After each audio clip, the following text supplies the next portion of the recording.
Hello friends, तो आज का हमारा टॉपिक है आचार्य रामचंद्र शुक्ल जी का जीवन परिचय।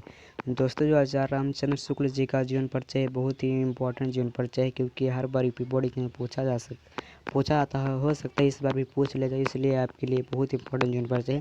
इसको आप जरूर पढ़ लीजिए। ओके, तो चलिए वीडियो को शुरू करते हैं। तो यहाँ पर कुछ इंपॉर्टेंट फैक्ट लिखा उसको देख लेते हैं, फिर हम चलेंगे जीवन परिचय की तरफ, जो आपको जीवन परिचय लिखने में आपकी मदद करेंगे। ओके, तो यहाँ पर लिखा हुआ है आचार्य रामचंद्र शुक्ल जी का जन्म सन 1884 ईस्वी में हुआ और मृत्यु 1941 ईस्वी में। जन्म स्थान अगोना बस्ती उत्तर प्रदेश, यानी कि उत्तर प्रदेश के बस्ती जिले के अगोना नामक ग्राम में हुआ था। उनके पिता का नाम पंडित चंद्रबली शुक्ल था। इन शुक्ल युग के प्रवर्तक, उनकी भाषा खड़ी बोली थी। और जो ये इमेज है ये आचार्य रामचंद्र शुक्ल जी की है, ये पिक्चर है, इसको आप जरूर देख लीजिए और ये इम्पोर्टेंट फैक्ट आप देख लीजिए। ओके, तो चलिए वीडियो को शुरू करते हैं। दोस्तों, अगर हम मेरे चैनल पहली बार आए हैं तो चैनल को सब्सक्राइब कर लें और साथ में बेल आइकन भी प्रेस कर दें और वीडियो को लाइक शेयर अवश्य कर दें। आपको नीचे डिस्क्रिप्शन बॉक्स में बहुत सारे वीडियो की लिंक एंड प्लेलिस्ट की लिंक भी मिल जाएगी, वहाँ से आप जाके बहुत सारे वीडियो को देख सकते हैं। आपको क्लास 10 से साइंस से रिलेटेड इंपॉर्टेंट क्वेश्चन की लिंक मिल जाएगी, वहाँ से आप जाके देख सकते हैं। ओके, तो चलिए आपको जीवन परिचय में की तरफ ले चलता हूँ। ओके,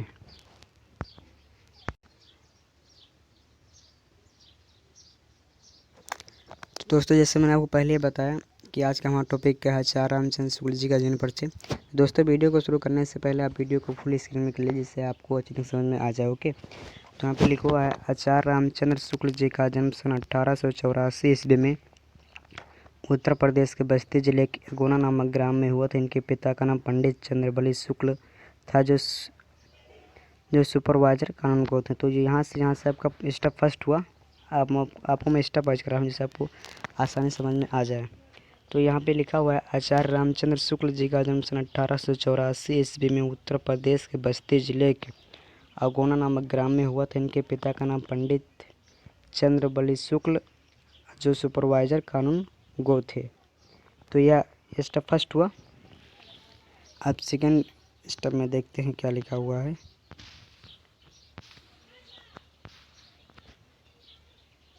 तो यहाँ पे लिखा हुआ है शुक्ल जी ने हाई स्कूल की परीक्षा मिर्ज़ापुर जिले के मिशन स्कूल से उत्तीर्ण की। गणित में कमज़ोर होने के कारण इनकी शिक्षा आगे नहीं बढ़ सकी। फिर इन्होंने इंटर की परीक्षा के लिए कायस्थ पाठशाला इलाहाबाद में प्रवेश लिया। तो यहाँ से लेकर यहाँ तक स्टेप सेकंड हुआ। इसको आप ढंग से देख लीजिए, मैं आपको एक बार रिवीजन कर देता हूँ। यहाँ पे लिखा है शुक्ल जी ने हाई स्कूल की परीक्षा, यानी कि क्लास 10 की परीक्षा मिर्ज़ापुर जिले के मिशन स्कूल से उत्तीर्ण की। गणित में कमज़ोर होने के कारण की शिक्षा आगे नहीं बढ़ सकी। फिर इन्होंने इंटर की परीक्षा के लिए कायस्थ पाठशाला इलाहाबाद में प्रवेश लिया, जो इलाहाबाद कायस्थ पाठशाला इलाहाबाद में पड़ता है। आपका स्टेप सेकंड हुआ। फिर थर्ड स्टेप में लिखा हुआ है किंतु अंतिम वर्ष परीक्षा से पूर्व भी इनका विद्यालय छूट गया। इन्होंने मिर्ज़ापुर न्यायालय में नौकरी कर ली, किंतु स्वभाव अनुकूल न होने के कारण ये छोड़ दी। फिर मिर्ज़ापुर न्यायालय में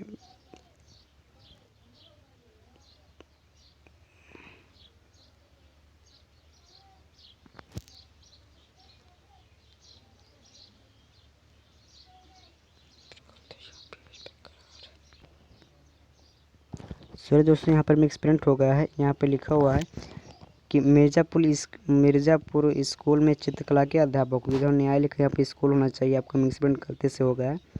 यहाँ पे लिखा हुआ है मिर्ज़ापुर न्यायालय में स्कूल में चित्रकला के अध्यापक होंगे। ओके, तो आपका यहाँ से लेकर यहाँ तक स्टेप थर्ड हुआ। यह स्टेप थर्ड है, इसमें आपको रिवीजन कराता हूँ एक बार। इसमें लिखा हुआ है किंतु अंतिम वर्ष परीक्षा से पूर्व ही जब इन्होंने कायस्थ पाठशाला में प्रवेश लिया, उस अंतिम वर्ष में इनका विद्यालय छूट गया और इन्होंने मिर्ज़ापुर न्यायालय में नौकरी कर ली, किंतु स्वभाव अनुकूल न होने के कारण उन्होंने नौकरी छोड़ दी। मिर्ज़ापुर स्कूल में चित्रकला के अध्यापक हो गए, यानी कि चित्रकला के टीचर हो गए। ओके, फिर नेक्स्ट स्टेप में देखते हैं क्या लिखा हुआ है। इसमें लिखा हुआ इसी बीच इन्होंने स्वाध्याय से हिंदी, अंग्रेजी, संस्कृत, बांग्ला आदि भाषाओं का अच्छा ज्ञान प्राप्त कर लिया और पत्र पत्रिकाओं में लिखना आरंभ कर दिया। यानी कि जब ये चित्रकला के अध्यापक हुए तभी उसी बीच में स्कूल में बच्चों को टीचिंग कराते हुए इन्होंने स्वाध्याय से हिंदी, अंग्रेजी, संस्कृत, बांग्ला आदि भाषाओं का अच्छा ज्ञान प्राप्त कर लिया और पत्र पत्रिकाओं में लिखना आरंभ कर दिया। तो यहाँ से लेकर यहाँ तक आपका स्टेप 4 हुआ। ओके, तो ये स्टेप मैं आपको मैं स्टेप वाइज करा हूँ जिससे आपको समझ में आ जाए। ओके, चलिए नेक्स्ट स्टेप को देखते हैं।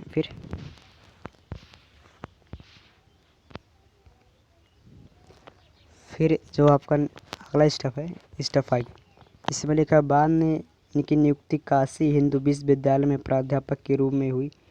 बाबू श्याम सुंदर के अवकाश प्राप्त करने के बाद शुक्ल जी ने हिंदी विभाग के अध्यक्ष को पद को भी सुशोभित किया। इसी पद पर कार्य करते हुए सन 1941 ईस्वी में 41 ईस्वी लिखा हुआ है, मिसप्रिंट हो गया है। 41 ईस्वी में 57 वर्ष की आयु में इनका निधन हो गया। दोस्तों जो आचार्य रामचंद्र शुक्ल जी इनकी कुल आयु 57 वर्ष थी। 57 वर्ष तक जीवित रहे। ये इंपॉर्टेंट चीज़ है, इसको आप याद कर लीजिए जो आपकी ट्रिक के लिए काम करेगा। अगर आप इसमें से किसी को भूल जाते हैं कि इनका जन्म कब हुआ, मृत्यु कब हुआ, और इसमें से किसी को भी याद है तो 57 वर्ष को आप प्लस माइनस करके आप इनका जन्म या मृत्यु को निकाल सकते हैं। अगर आपको जन्म याद है इनका तो आप मृत्यु भूल गए हैं तो 57 वर्ष प्लस कर दीजिए। तो आप 57 वर्ष प्लस कर देंगे तो इनका मृत्यु निकलेगा। अगर आपको मृत्यु को पता है कि जन्म नहीं पता है तो 57 वर्ष माइनस कर दिए तो इनका जन्म का पता लग जाएगा। ओके, तो आपका स्टेप ये फिनिश हुआ। मैं इसको आप दोबारा फिर रिवीजन कराता हूँ। बाद में इनकी नियुक्ति काशी हिंदू विश्वविद्यालय में प्राध्यापक के रूप में हुई। बाबू श्याम सुंदर दास के अवकाश प्राप्त करने के बाद शुक्ल जी ने हिंदी विभाग अध्यक्ष को पद को सुशोभित कैसी पद पर कार्य करते हुए सन 1941 ईस्वी में 57 वर्ष की आयु में इनकी निधन हो गया। दोस्तों जो इनकी रचनाएं इनका फर्स्ट रचना है वो निबंध। निबंध में आपको क्या क्या मिलेगा, चिंतामणि विचार विधि, ये इनका रचना है। जो इनका चिंतामणि विचार विधि ये निबंध है, यानी कि निबंध कृति है।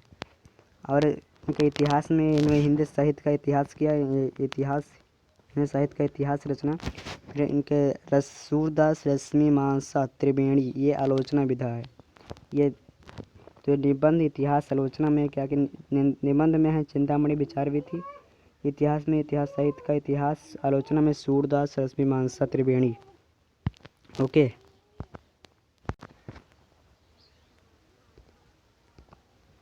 संपादन में किस का संपादन किया तो इसने जायसी ग्रंथावली, तुलसी ग्रंथावली, ब्रह्मगीत सागर, हिंदी शब्द सागर, काशी नगरी प्रचारणी पत्रिका का आनंद कादम्बनी, इन सब का संपादन किया। दोस्तों मैंने आपको भी बताया था कि इन बाद ने इनकी नियुक्ति काशी हिंदू विश्वविद्यालय में हुई थी।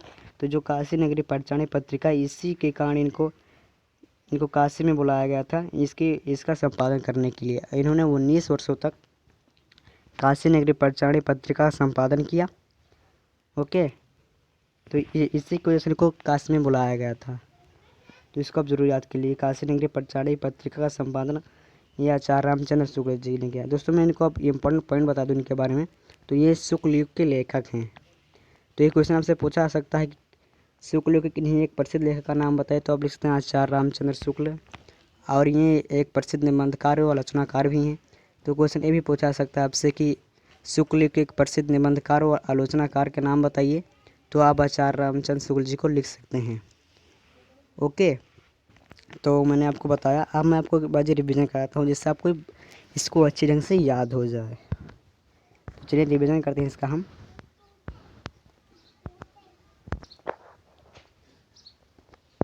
तो यहाँ पे लिखा हुआ है आचार्य रामचंद्र शुक्ल जी का जन्म सन 1884 ईस्वी में उत्तर प्रदेश के बस्ती जिले के आगोना नामक ग्राम में हुआ था। इनके पिता का नाम पंडित चंद्रबली शुक्ल था जो सुपरवाइजर कानून गो थे। तो ये स्टेप फर्स्ट हुआ।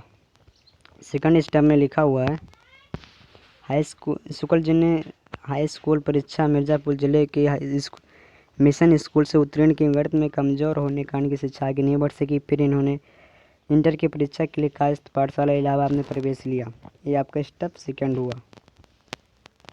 ओके, फिर थर्ड स्टेप में लिखा हुआ है किंतु अंतिम वर्ष परीक्षा से पूर्व भी इनका विद्यालय छूट गया। फिर इन्होंने मिर्ज़ापुर न्यायालय में नौकरी कर ली और स्वभाव अनुकूल ना होने के कारण इन्होंने नौकरी छोड़ दी और मिर्ज़ापुर स्कूल में चित्रकला के अध्यापक हो गए। तो आपका स्टेप 3 हुआ।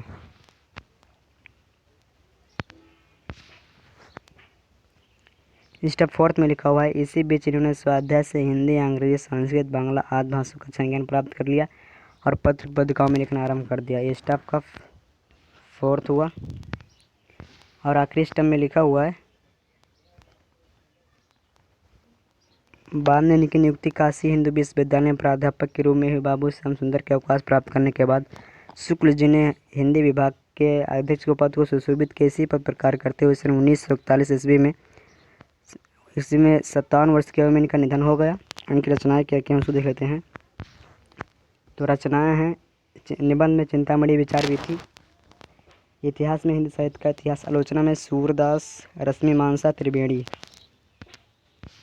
संपादन में जायसी ग्रंथावली, तुलसी ग्रंथावली, ब्रह्मगीत सागर, हिंदी शब्द सागर, काशी नगरी परिचालन पत्रिका, आनंद कादम्बनी। ओके, तो हमारा वीडियो आपको पसंद ज़रूर आया होगा। तो दोस्तों, अगर आपको वीडियो की क्वालिटी और हमारी मेहनत पसंद आई है तो वीडियो को लाइक शेयर अवश्य कर देना और चैनल को सब्सक्राइब भी ज़रूर कर दिया और साथ में कमेंट भी कर दीजिए। और दोस्तों, अगर आप जयशंकर प्रसाद जी का जीवन परिचय पढ़ना चाहते हैं तो आप नीचे कमेंट बॉक्स में कमेंट ज़रूर कर दीजिए। दोस्तों, अगर आपको इस वीडियो में कोई बात ना समझ में आई हो या कोई कन्फ्यूजन हो तो आप कमेंट करके मुझसे पूछ सकते हैं। ओके, तो वीडियो देखने के लिए धन्यवाद। मिलते हैं नेक्स्ट वीडियो में। Thank you so much.